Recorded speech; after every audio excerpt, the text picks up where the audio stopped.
Have you ever seen a lighthouse? Those tall towers with spinning lights at the top?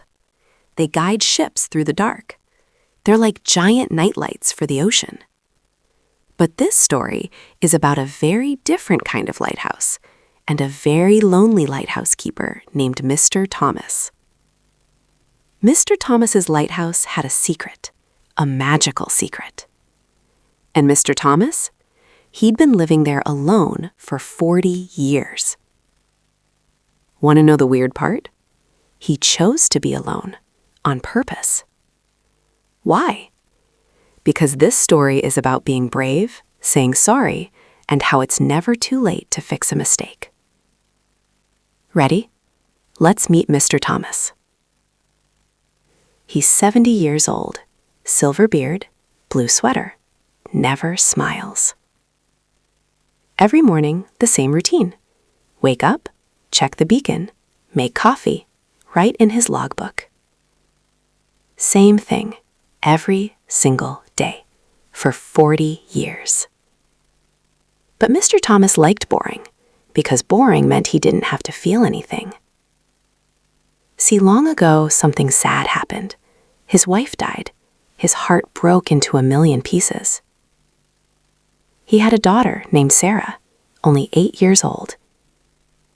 But Mr. Thomas was so sad, he couldn't even look at her without crying. So he left, ran away to a lighthouse. But here's what Mr. Thomas didn't know. His lighthouse was built 200 years ago by a wizard named Captain Glowmoss. Captain Glowmoss put a spell on the lighthouse. If someone was lost in their heart, the lighthouse would glow golden. Blue for ships, golden for people needing to find their way home. And on the stormiest night in 40 years, the lighthouse started glowing gold. But someone else noticed. Emma, the bravest mail carrier in the village. She was hiking up the cliff in the storm because she had one letter to deliver. Emma always delivered the mail, no matter what. The letter was addressed to Mr. Thomas, the lighthouse. The return address, Sarah Thompson. Emma looked at the envelope. Something about it felt important.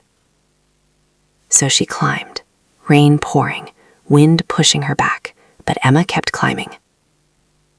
Because sometimes being brave means you're scared, but you do it anyway. When Emma reached the lighthouse door, she saw it glowing gold. She knocked. Mr. Thomas opened the door. "You have mail," Emma said. Mr. Thomas stared. He hadn't had mail in 40 years. The moment the envelope touched his hands, something magical happened. The envelope started to glow, golden, like captured sunlight. It floated in the air before landing on the table. "I think you need to read it," Emma said. Mr. Thomas's hands shook. He opened it. "Dear Dad, I know it's been a long time. I'm 48 now, getting married next month. I know you left because you were sad about Mom. I'm not mad anymore, but I miss you. I'd like you at my wedding. Always, Sarah." Mr. Thomas read it 3 times. Then he cried.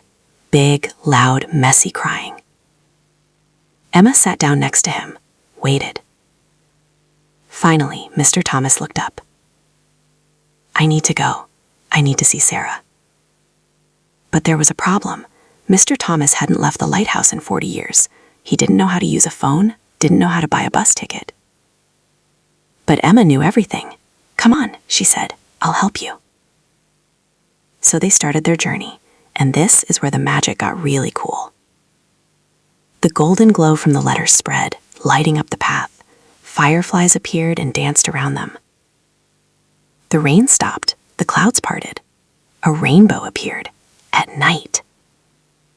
As they traveled, Mr. Thomas started remembering happy things, teaching Sarah to tie her shoes, her first day of school, her laugh.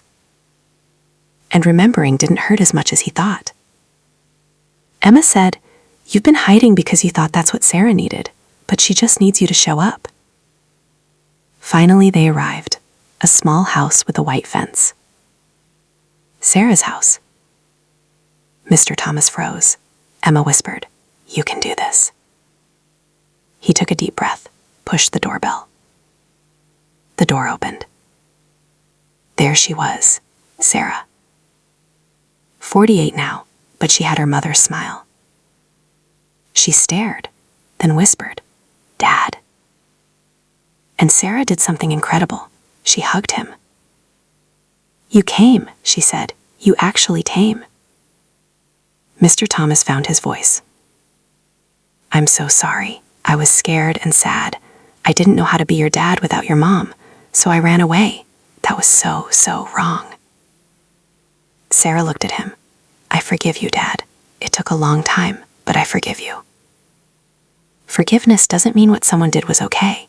It means you're not going to let it hurt you anymore. Then Sarah said, "Dad, there's someone I want you to meet." A little girl peeked around the corner. Pigtails, freckles, stuffed dolphin. "This is Lily, your granddaughter." Lily looked at his big silver beard. "Are you a wizard?" Mr. Thomas laughed, actually laughed, for the first time in 40 years.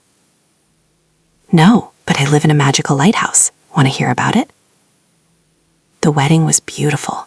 Mr. Thomas walked Sarah down the aisle. He got to be her dad again.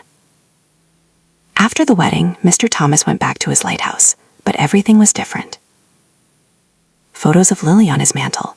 Sarah called every week. They video chatted. Lily visited during summer. Mr. Thomas taught her about the lighthouse, and Lily taught him about Minecraft and why unicorns are scientifically possible. The lighthouse still glue blue for ships, but sometimes when Mr. Thomas called Sarah or hugged Lily, it glued gold, reminding him, "You found your way home too." Because here's what Captain Glowmoss knew. The best magic are 3 simple words. I am sorry. And 3 more. I forgive you. And 3 more. I love you. Those words can fix things you thought were broken forever. Mr. Thomas learned, hiding from your feelings doesn't make them go away. It just makes you lonely. And it's never too late to say sorry, even if it's been 40 years. If you ever hurt someone's feelings, the bravest thing you can do is say sorry. Not sorry but, not sorry if. Just, I'm sorry, I was wrong. How can I make it better? That's real magic. You came here for a story about a lighthouse. You got a story about the bravest magic words in the world. And somewhere on a cliff, a lighthouse glows. Blue for the ships at sea, gold for the people finding their way home. The end. Sleep tight, brave little Glowmoss travelers. Remember, it's never too late to say the magic words. This story was brought to you by Glowmoss Caravan, where every tale teaches your heart something new. Like this video if Mr. Thomas's story made you feel something big. Subscribe so you never miss our next adventure. And tell us in the comments, what's the bravest thing you've ever said sorry for? See you next time, Glowmoss travelers.